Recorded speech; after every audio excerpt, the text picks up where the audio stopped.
Bom dia, gente. Ó, aqui, ó, o almoço da roça hoje. Que nem eu falo com vocês que eu mostro meu dia a dia na roça.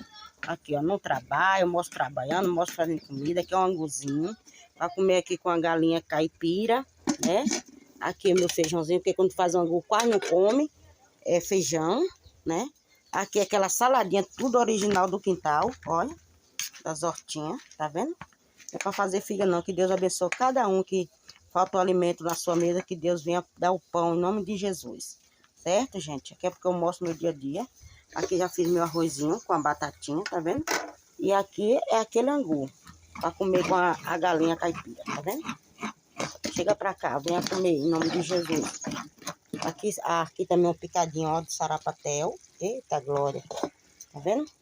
Muito bom, Deus é fiel, né? Deus prepara a mesa da gente, que Deus prepara a mesa de vocês também. Cada um filho de Deus que existe nessa terra, em nome de Jesus. Tchau e obrigado.